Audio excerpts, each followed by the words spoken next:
Yep, perfect, awesome. Oh, okay.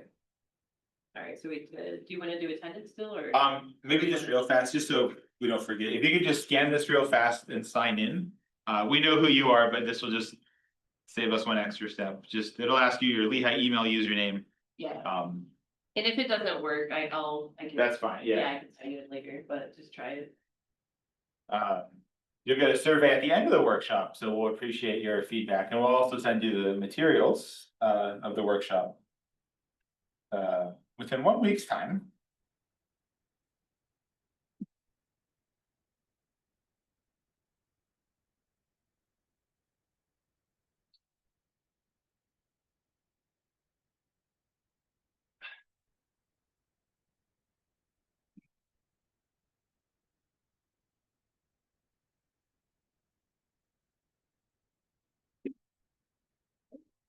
Is it all good? Is it working?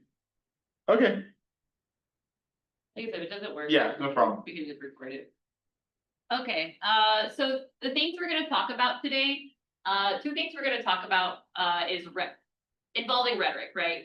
Rhetoric is a pretty complex topic. There's a lot about it. There's books, classes all about just rhetoric. So the things that we talk about today are just kind of basic stuff, okay? So we'll talk about the ways that rhetoric uses appeals, okay, that we've talked about this in class, with credibility, with logic, with emotion, right? We're also going to talk about the rhetorical situation as well, how the writer or the creator influences a text, how the audience, the target audience influences the text, how the subject also influences the text. Okay, we'll talk about the situation as well. So, what is rhetoric? So we talked about ethos on the previous slide. Ethos is about the credibility, right? So how credible is the writer? Who are they? Are they an expert? Are they just a journalist? Are they just some random person on the internet? That credibility or authority really influences the rhetorical value of a text. So we can see some examples. Writers who cite research usually have a pretty good ethos, right? They're using research, credible sources, and so forth. Pathos, right? Pathos is about emotion. Okay, so your feeling, your fear, your happiness. Sometimes it can be your nostalgia, kind of things that you remember from your childhood that makes you feel good, right? So pathos is also used to appeal to audiences.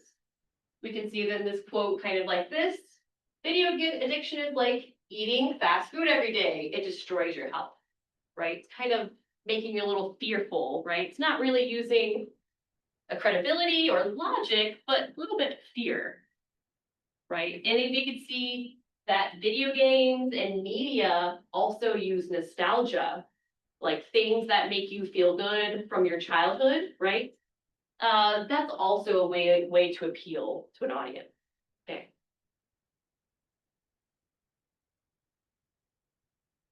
We also have logic or logos. Okay, so this is logical arguments. So,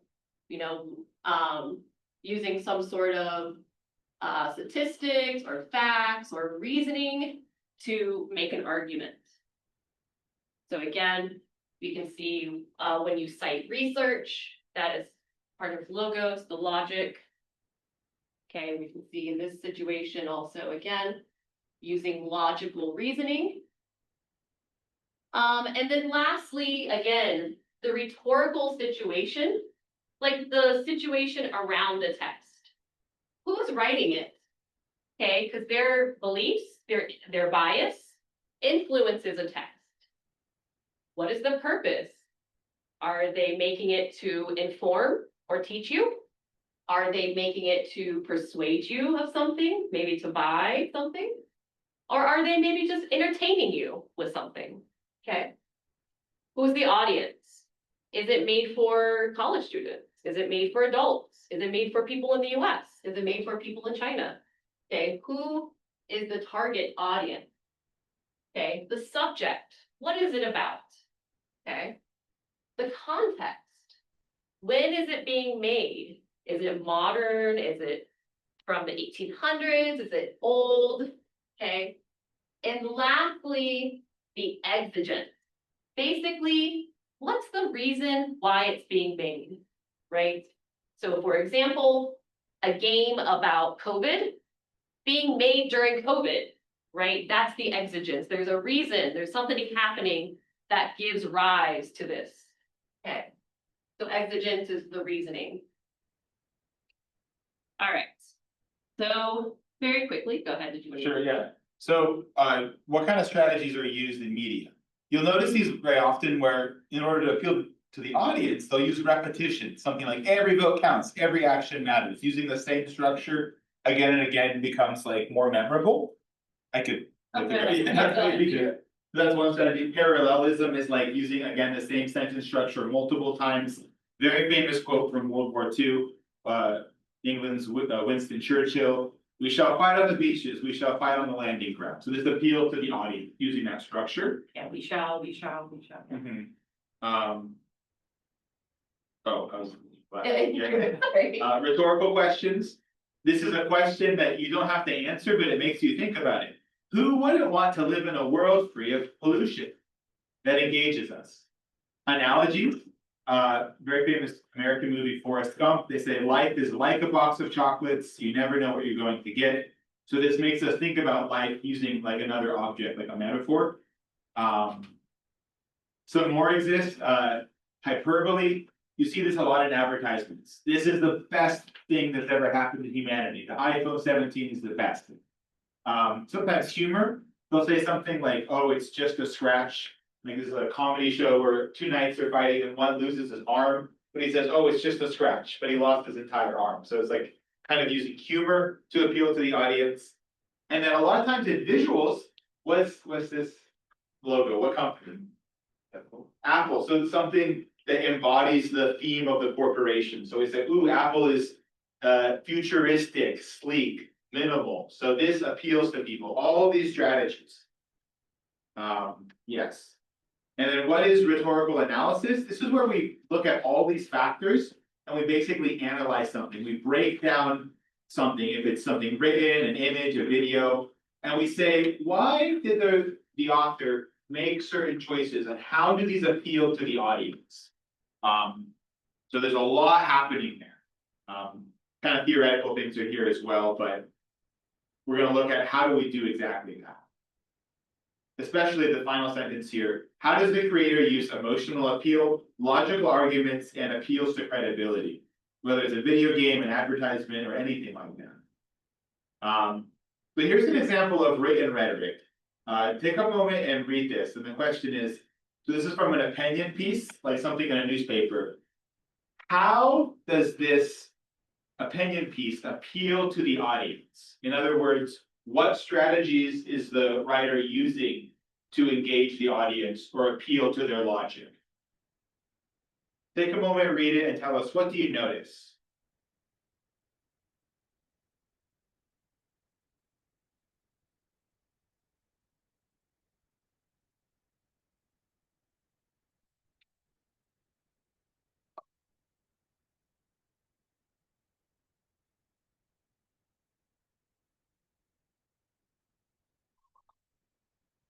So do you see anything here that is appealing to the audience in a certain way?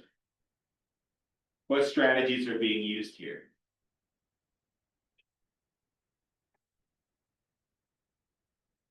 Think of like logic or logos, pathos, emotion, credibility.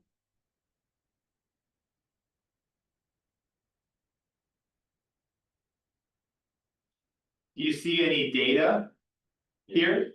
Yeah. What's the data that you see, Daniel? 148 million votes in TikTok. Yeah, so you're appealing to, what is that, like logos or ethos? It's using, oh, why is TikTok addictive? Here's some data to support that. So that helps to convince the audience. I think the first sentence is very interesting too. TikTok is so addictive because it is curated to one's interests. So if you use social media, you get information and advertisements that interest you. So that's showing how TikTok can be addictive.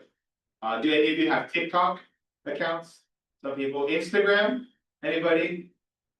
They No. might have different Chinese. Yeah, true, yeah. So, but all of this is using these reasons to show why TikTok is addictive and maybe unhealthy. Also, one more thing to add to this. What is the exigent? What is the thing that's giving rise why this person is writing this? Why would this person want to write this at this moment right now?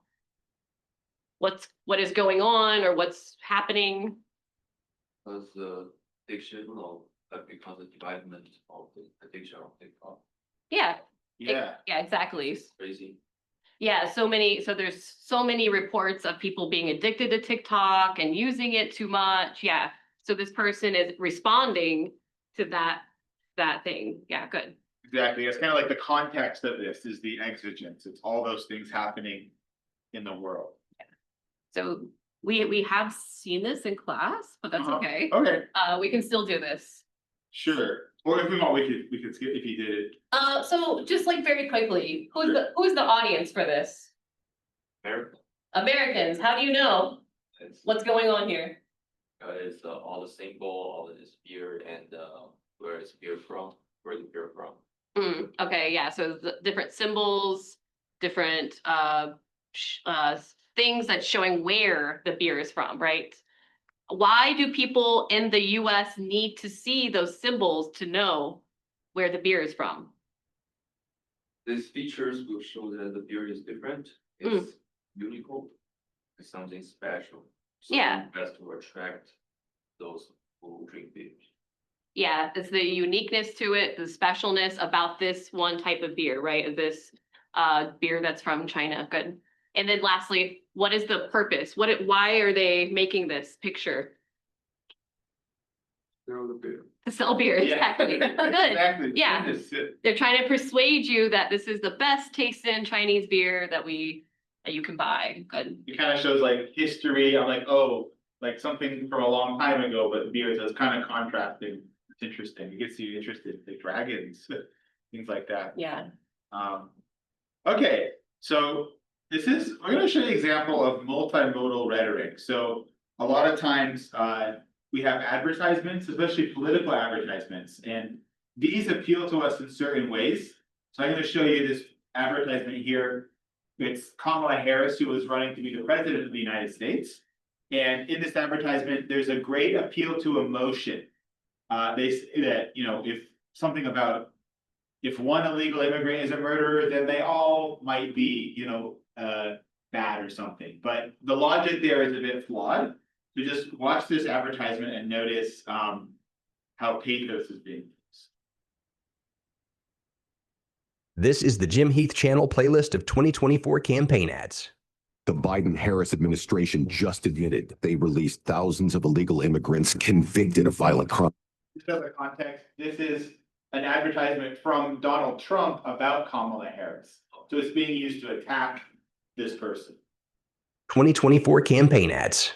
The Biden-Harris administration just admitted they released thousands of illegal immigrants convicted of violent crimes. Kamala lied. An undocumented immigrant is not a criminal. They released murderers, An undocumented immigrant is not a criminal. human traffickers, An undocumented immigrant is not a criminal. rapists, all released under Kamala. President Trump warned us he'll deport these thugs, secure the border, and make our streets safe again. I'm Donald J. Trump, and I approve this message. Be sure to subscribe to the Jim Heath Channel for all the new campaign 2024 ads. They're using that, they're saying, well, if Kamala releases the illegal immigrants, they're gonna do bad things. But that's not true, right? There's so many different types of people. But they try to appeal to our emotions and make us afraid. They say, oh, this one thing happened where one person did a bad thing. So they make you think, well, it's gonna happen every time. That's not true, but that's the strategy they use, appealing to people's fear. Yeah. And they use repetition. Yeah, Yeah, an illegal immigrant is not a criminal. An illegal immigrant is not a criminal. That's a good point, yeah. And they're not just saying that she said it, they're using her words, clips that she was saying. Yeah, Yeah. exactly. So all of that is All of it together, yeah. used together to, and why do they do this? Who do they want us to vote for? Trump or Kamala Harris? Trump, yeah, so they're using it to persuade us to do something. Yeah. Do you wanna show the other one? Yeah, go ahead. Yeah, That's so fine, this we got one is about ethos, so this appeals to, this is the opposite side, appealing to Kamala Harris's credibility and trustworthiness, excuse me, in fighting crime, and ensuring a safe border. But the issue we might see here is maybe some of the research or facts are not cited or explained. Hello, Come in, yeah. welcome. Come join, yeah. So let's watch this one. We all know costs are too high, but while corporations are gouging families, Trump is focused on giving them tax cuts. But Kamala Harris is focused on you. Building up the middle class will be a defining goal of my presidency. She'll make groceries more affordable by cracking down on price gouging, and she'll cut housing costs by taking on corporate speculators. Middle-class families build America. We need a leader who has their back. I'm Kamala Harris, and I approve this message. It appeals to us, but they don't say how they're going to do that. They say she's going to lower prices, she's going to do this and that, but we see no data, no facts. But still, persuasive. I Yeah, think. persuasive, appealing to your emotion, yeah. Exactly. Okay, cool. Oh, there it goes. Can you say what happened? There we go. All right, so we'll do this one. We'd like you to engage in rhetorical analysis of this infographic. If you ever use a toilet at least, you sit Yeah. down, you will see this inside the bathroom. They call it installment. So like a bathroom stall. Yeah, this was from last year. It's from last year, right? What choices did the author make in designing this? How does this appeal to pathos, logos, and ethos? So logic, emotions, like what are the strategies being used here? Take a minute and look at it and just call out anything that comes to your mind. And also think about who is the audience and what's the purpose of this? Let me make this bigger. Yeah, maybe to, what do you call it? Push escape and then go back to the slideshow. Yeah. I don't know why when you come back from the video, it goes back to the. Oh, that's fine, yeah, I noticed it. Let me pull it up, yeah. Who are they making this for? What is their purpose? Like, why are they trying, or what is the purpose?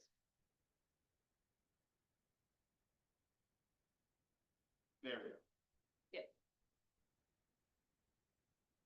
And what design things do you see? What colors, what, text, symbols?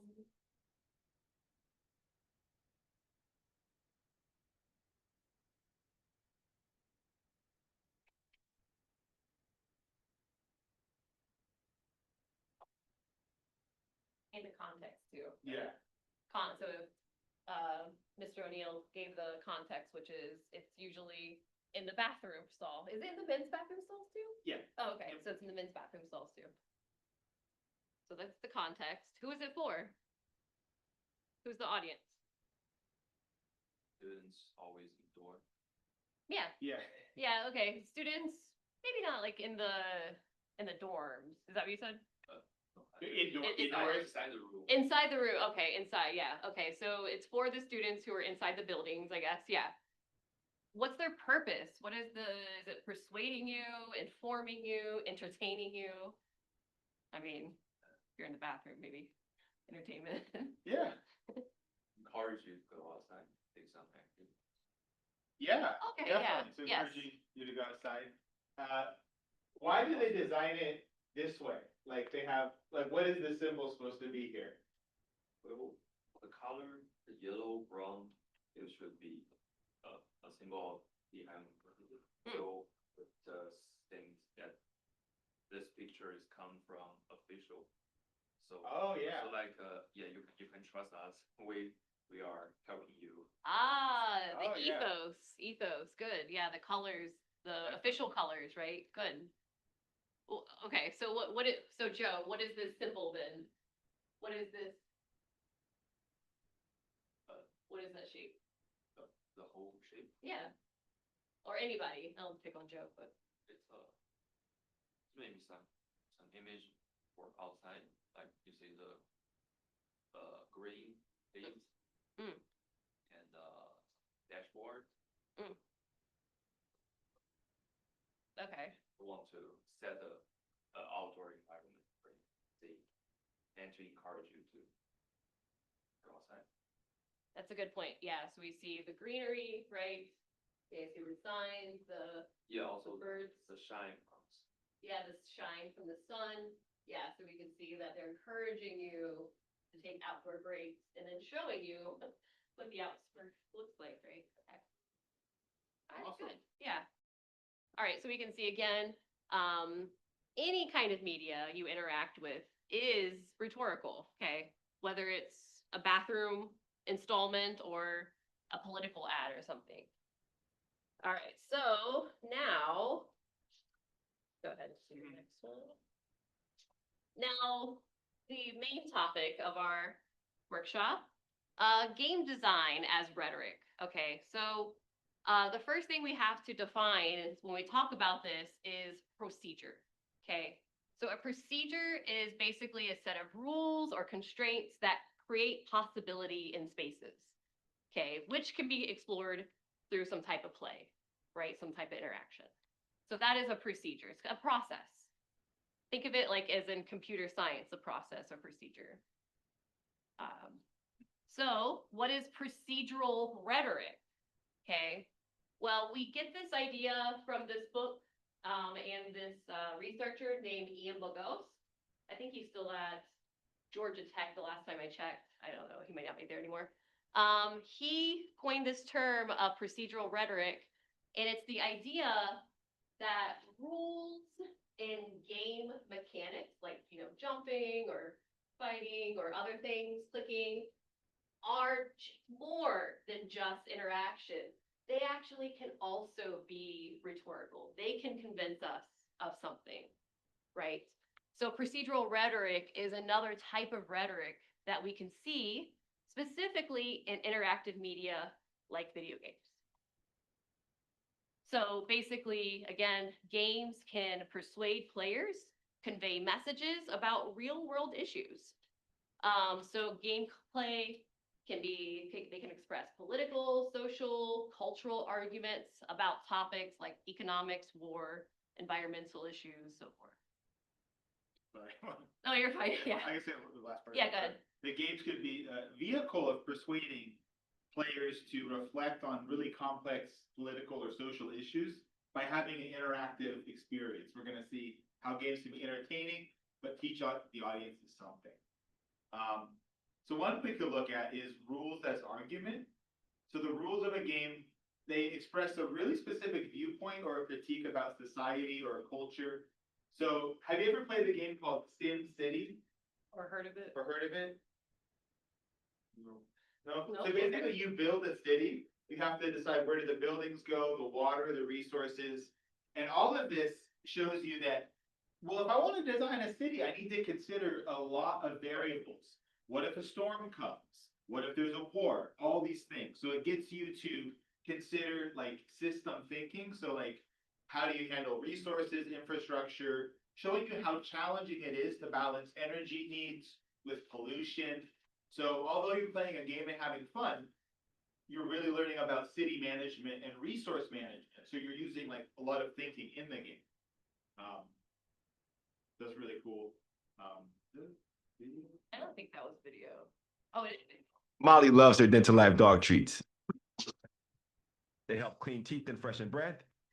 Hello, and welcome back to some more SimCity. Hope you guys are enjoying the series so far. I've made a few little changes just over here. We're making some slight improvements. Got quite a few demands for more residential, which is not a surprise.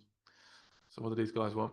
What do you guys complain about? So again, you can see that there's Downtown like a is city in builder. economics says here, how city It's do something. about, again, the Let's big see what we can things, do about the this. choices, the things What that can you we do? can Apply for interact with jobs? to change the parameters Apply to for affect housing. the entire system. Okay. Okay. Easy And simple. so again, it's rhetorical in a way, it's kind of arguing that these complex systems have consequences. There's planning involved. Okay, there's lots of moving parts. when you're working in a system like this? So rules as arguments is one way games could be rhetorical. Another way is player interaction in a world. Okay, so along with rules as arguments, player interaction can also have some sort of arguments or some sort of message, right? One game that does that very well is Grand Theft Auto. Okay, has anybody played Grand Theft Auto before? Okay, so a few. So we can see that this game, if you've played it before, it has lots of social issues, lots of issues about race, and all of this is in the context of a game, right? And so the choices that you make, the actions that you take, right? They all teach you or they all inform you or persuade you of some sort of message. Okay. Another one, another way that games can be rhetorical is simulating reality. Okay. So kind of like the Grand Theft Auto situation, we have this game called America's Army. Okay. Do we have a video of this? Yes. Okay. So this is a really good example of how simulation can persuade and inform players or users about a reality, a certain reality. So let's watch the So, clip. I'll play this video for you, and the question is, okay, so the context is it's a shooter video game. Have you ever played like Counter-Strike? Yeah. So it's like that. You have two teams fighting each other, and in the video, the member of one team is going to shoot his own teammate, like as a joke, kind of. But you're gonna see the person is punished for doing that. So they shoot their teammate in the game, and something happens to them. They get sent to a prison. So think about, how does the punishment in this game facilitate a purpose? Like, what is it trying to teach Yeah, people about the military, soldier life? What's the message in how it's designed?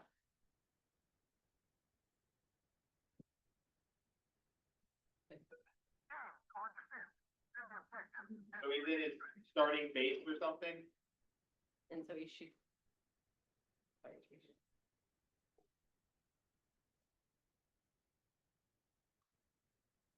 Player is shooting or blocking teammates, so you're kicked from the game.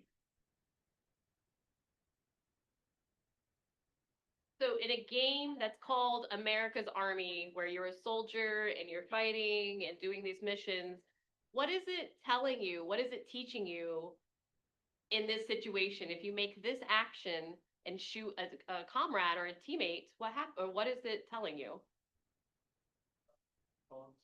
Broken the balance of the game. Yes. And how does that connect to the real world? What's the message that could be used here? We can't do something our brand. Say again. Logos. Logos? Oh, Well, yeah, that's yeah. logic, yeah. Yeah, definitely. But yeah, we can't hurt our friends. We can't hurt our teammates. Yeah, good, exactly. So if you hurt your teammates, you will be punished. Exactly, good. Yeah, that's a good point about the logos, the logic. So it's like, I can't do this, a bad thing will happen. So maybe they use this game. Actually, this is really devious. They use the game to teach young people that if you join the military, and some people do, they learn the rules about the game from a young age. So they say, oh, if I go into the military, I have to follow certain rules. So it's a game, but it's teaching the players about the military as a recruiting tool. They use this game to recruit people to join the military. Isn't that crazy? And it probably worked in some ways, but Who knows, yeah. yeah, who knows? Yeah, how persuasive it is. So that's one example of how games are designed with another purpose in mind. Can I do this one? Yeah, go ahead. So another way is games can get us thinking about the real world and problems. Do you like McDonald's? Anybody? Do you go to McDonald's restaurants sometimes? Yeah, some people, yeah. French fries are good, right? Yeah. So, so in this game, players interact with a system and they start thinking about the subject, like, well, if I have a McDonald's restaurant and I run the company, I need to get resources, I need hamburger meat, I need fields for the supplies, the chicken. Yeah. So it makes you think about all these things so like managing a fast food restaurant, you have to make a lot of tough choices. about health, marketing. You exploit people, right? You get children to buy your food. So this game is a satire. It's like a game designed as kind of a joke, but it really looks at some serious problems with a global corporation like McDonald's. So Yeah, it's making some sort of social commentary. yeah. So I'm going to show us just a couple minutes of it. One is going to introduce the game, and it's going to introduce how corruption and anti-globalization protests are handled in the game. So think about, why is this game designed the way it is? What does it teach? Ladies and gentlemen, hello and welcome to McDonald's video game. My name, of course, is Double Potato, and we're gonna be looking at probably one of my all-time favorite games. As much as crazy as that sounds, this is probably one of my all-time favorite games. So let me just detail to you what is going on. We are playing as a fast food sort of restaurant, if you can call it a restaurant, a fast food joint perhaps. And yeah, we need to control the process all the way up from cows, and we can make cows and create a pasture here, and we can also buy the land and grow soy. Now, soy is used to feed the cows, and the cows come in here to the slaughterhouse, and they're eventually killed through this machine. And That shows the basics of resources, but the next one I'll show you is, well, if you have a huge corporation, you need a lot of land, and sometimes that's other people's land. So this is going to show corruption. How does that happen with companies?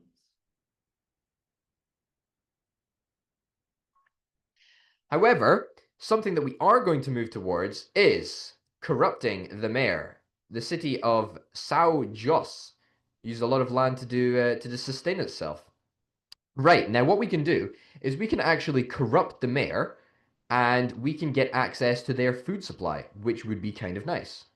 I mean, even though our food supply is, at the moment plentiful, that's something that we could definitely work towards. I mean, we've got 42 grand, and that's kind of nice. I think we can probably bump it up to 2 servers quite convincingly and start making a little bit more profit. So we're almost consistently getting 2 people. Now, what happens is when the queues die down, we can actually go over here and we can go for a nice cheap marketing option. We can go for $500 a month or whatever it is. And oh, what are you? You are complaining. Profit trends? It shows you all these things about the game. What do you think the purpose of this game is? What is it trying to teach the players or persuade the players to think about? What is the argument? What's the argument of the game? Learn how a company runs. Yeah, absolutely. What it contains, right parts.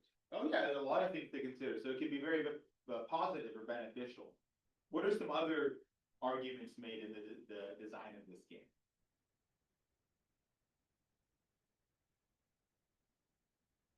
To show that McDonald's can create so much jobs. Yeah. Okay, Is yeah. that good or bad? Good. Good. Yeah, so it's showing that it could be good. Definitely. How is the game showing that McDonald's is bad? Like men are like machines. So lots of machines, and machines probably, if we have many machines, what happens to the environment?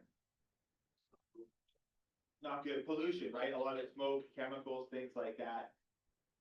The corruption example, I think, is trying to show that, if you want to make a lot of land, you have to pay people for land or break rules sometimes, which is not okay. But they say we want more resources, so it shows how McDonald's can be bad in many ways.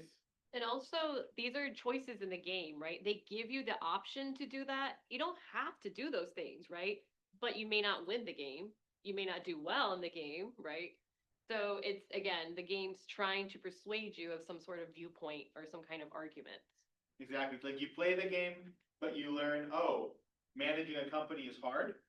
And also, I didn't realize that maybe McDonald's does bad things, or big corporations do bad things with corruption, making deals with politicians, things like that. So it gets you to think about it, but it's not telling you like a book, like read this. It's play this, experience it, and then you kind of subconsciously think about it, like, oh, I didn't realize that. Okay, so other types of games that also can have arguments are tabletop games, okay? So some of you may be familiar with the game Monopoly.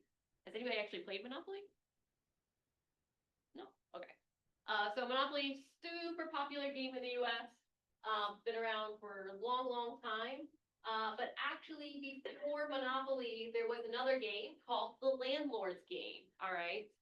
So the Landlord's Game had two sets of rules that you could play by. You could choose to play the game by the monopolist rules. Notice Monopoly, monopolist rules. And this was basically the rules that we play for Monopoly, right? You buy up properties, you form monopolies, right? You buy up all the properties, be the one owner, and you try to drive other players into bankruptcy, right? It's not a balanced, not a equitable game, right? Or you can choose to play by the anti-monopolist rules or the prosperity rules, where all players create wealth, all players get equal distribution of the game's money. Okay, reflecting again the creator's vision of what she wanted, right? So this is kind of an easy way to see her point, right?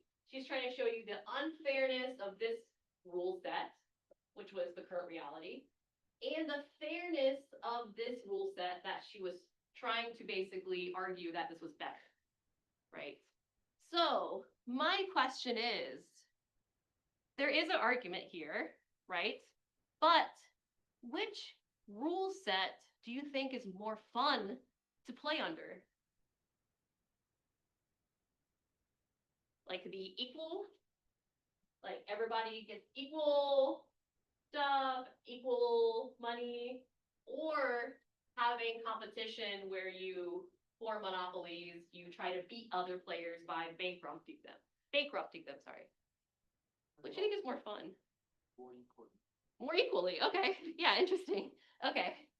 Yeah, it's just something to think about because as we noticed earlier, or we talked about earlier with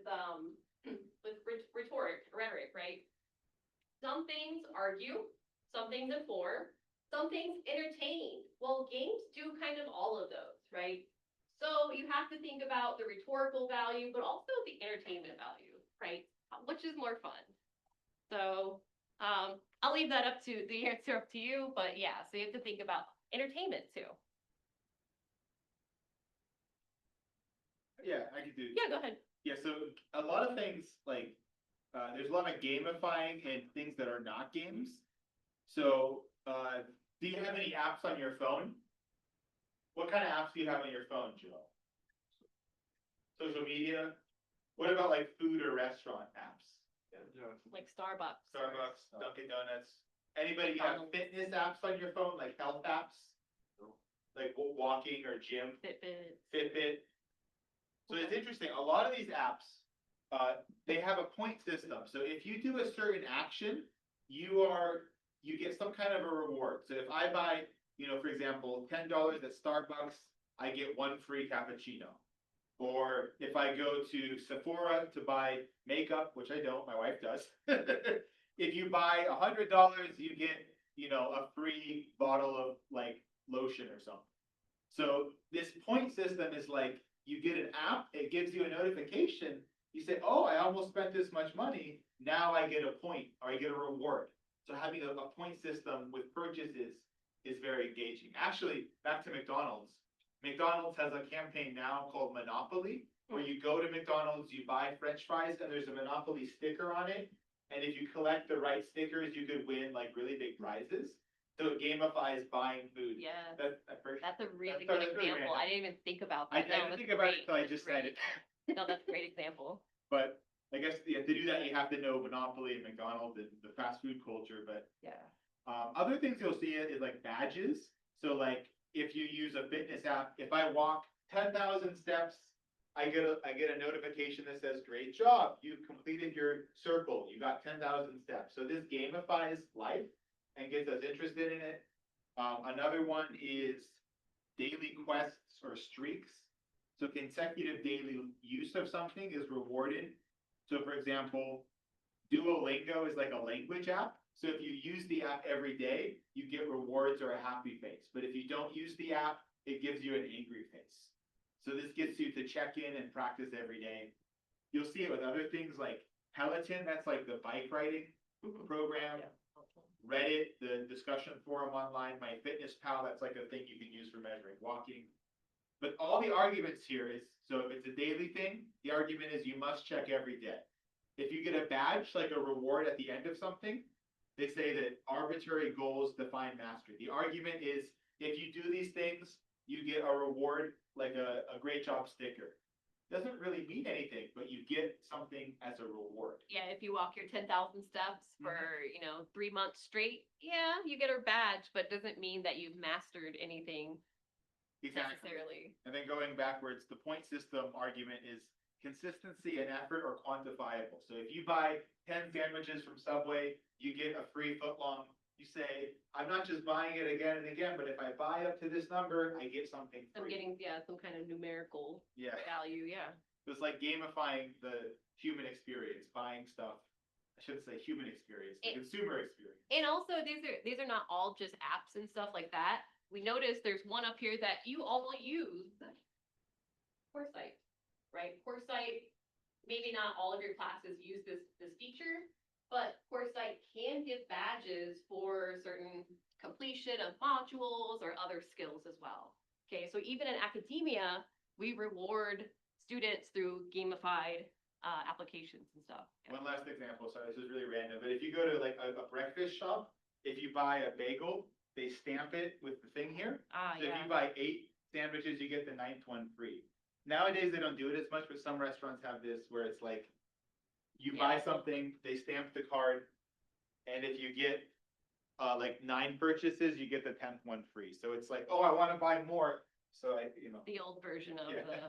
the point system. Yeah. Yeah, it pretty much is, Yeah. yeah. So the other one that we talked about earlier too, that we mentioned that we would talk about is social media. Social media is an interactive media. You engage with it, you interact, you contribute, you consume. So some features that are also argumentative, that they can argue something. The like, share, subscribe, reaction buttons, okay? Those all have some sort of mechanic. You click it, right? Some click. But these give some sort of currency or value to content, right? So content that has lots of likes, people will say, oh, that must be really informative or really, I don't know, edgy or something like that, right? Really good.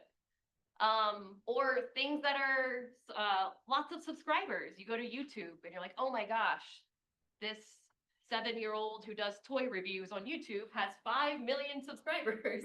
How? Right? So we give that value based on those things, right? So the argument here is likes equal value, shares equal value, subscribers equal value. So my question is to you, YouTube, not recently, it's been like a couple of maybe years like a year or two. something. Yeah. YouTube removed the dislike thumbs down counter, right? You can still click on it for the thumbs down for videos, but you cannot see the number of thumbs downs anymore. Why do you think they chose to do that? What's the purpose or the argument they're trying to make? That's an example of it. So you can see how many people like this video, but just to show you, but they don't show you how many people click dislike. We don't know. Why do they do that for? Why do you think? It will make people sad. Yeah, okay. Yes, Yeah. no, you're absolutely right, right? If I make a video and I pour my heart into it, right? And then you get 1,000, yeah, you're gonna be really sad, right? Yeah, it's not a good feeling. Anybody else? I think that's a really good point, yes. Only the system don't like this kind of movie and they don't recommend this to you anymore and need others to know this. That's really, that's a good thought too. Great. Yeah, so only the algorithm needs to know, right? You, the audience, don't need to know, just the algorithm. Interesting, yeah, that's a good point too. Cool. And then kind of right to where we were just talking about, the algorithm is also rhetorical. It also has an argument, right? The first one is your personalized feed, right? When you go to YouTube, when you go to TikTok, when you go to other social media, your personalized feed is, what's the word I'm looking for? Like curated, Curate, or thank you. organized. Yeah, curated to your likes, right? To the things that you like. So all the content, everything you see is basically the things that you want to see. So the argument here is your worldview, what you know, is the only one that exists. And I'll give you an example. During the 2024 election in the US, my personalized feed only showed me that Kamala Harris was doing very well and that Trump was not doing well at all. That Trump rallies didn't have anybody coming to them and Kamala Harris was doing so well and that she was going to win. And then comes the day, election day, Kamala Harris loses, right? So it kind of broke my world thinking, but I thought my social media is telling me that this exists when that was not the reality, right? There was a different reality that more people were supporting Trump than I had thought. Yeah. So again, your worldview that you engage with is the only one that exists, right? And the last one is the endless scroll, right? You can scroll through TikTok or through Instagram.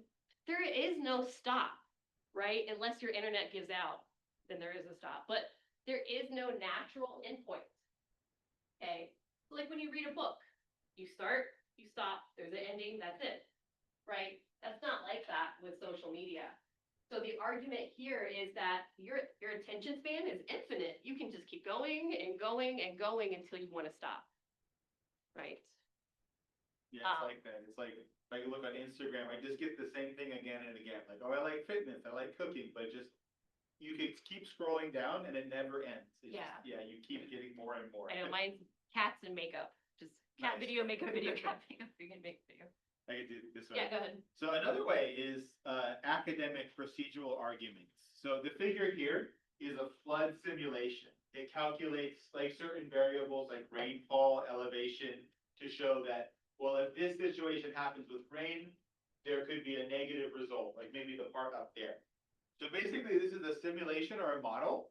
A simulation, what is that? It's a dynamic model of a real world system. So this game environment is simulating maybe outside Bethlehem. Theoretical assumptions here are coded or included or omitted into the parameters of the simulation. So everything about the hills of Bethlehem, the slope, the rain, factors like animals or movement of the land, all of those are, factored into there. And engineers will use this to simulate flooding or natural disasters or even climate change, like if the ice melts in the North Pole, the oceans will rise. So the argument with these simulators is if the world works according to these assumptions, let's say that Bethlehem gets a lot of rain, then this outcome will happen. So games or simulators are used to make an argument about the world, something to convince. I say, hey, city of Bethlehem, we need to build like something to stop the flood from happening. So I say, here's the data. Let me show you why using a simulator. If it rains too much here, this problem will happen. We have the data to show it. So this convinces audiences, or it attempts to convince audiences. Yeah. The other one is financial models and risk management. Or some of you interested in like economics? I think we have a couple business Stocks. majors in here, right? Yeah. So a lot of financial institutions and economic academies, they will use models to assess risk and forecast market behavior. So it's like a simulator, kind of like a flood zone and rain, but they look at all these factors and they use that to tell the bank like, oh, we should invest in this project, or no, it's not a good idea, we shouldn't invest in it. So the argument here is that risk does or does not exist because of certain factors, and this is how they should be calculated. So in both cases, a simulation is used to argue, which is more powerful than just saying, here are some numbers, here's a big thing, a big essay, but a simulation kind of tells us a little bit more. I did this one, I guess. Yeah, go ahead. Yeah. So, do you like Star Wars? A little bit. You say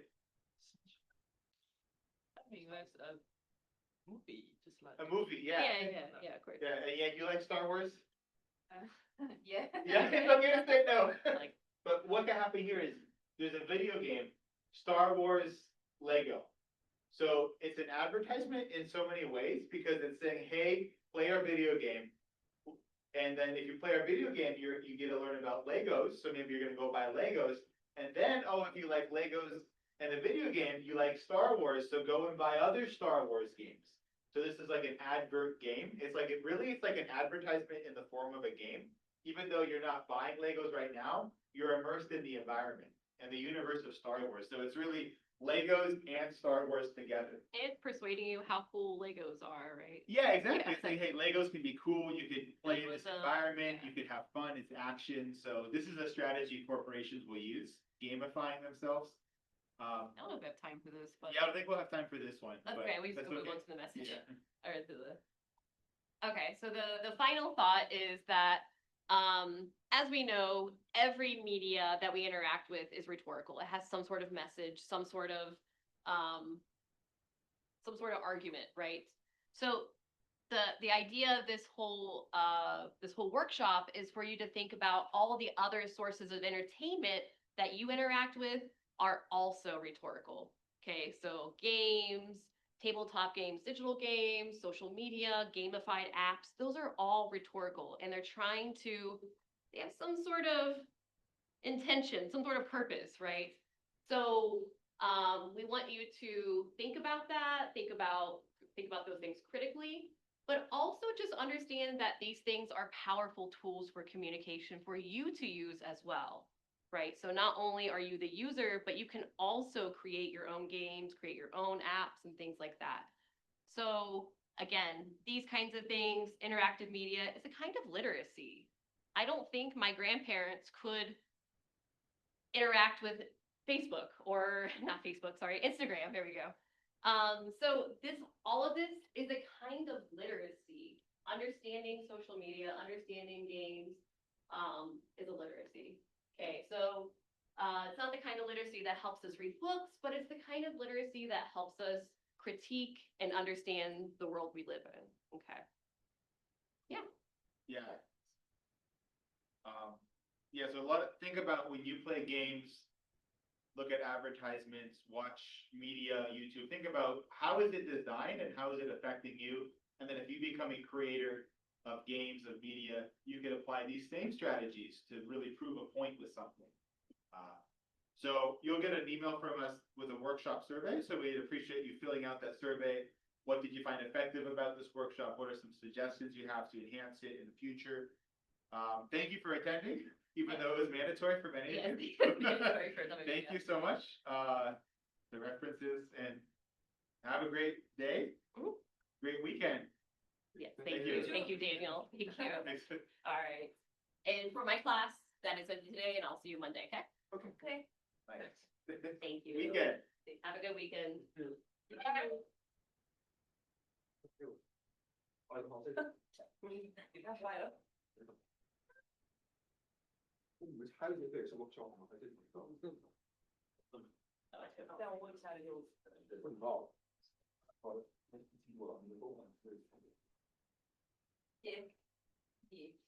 所以就那节课在上面。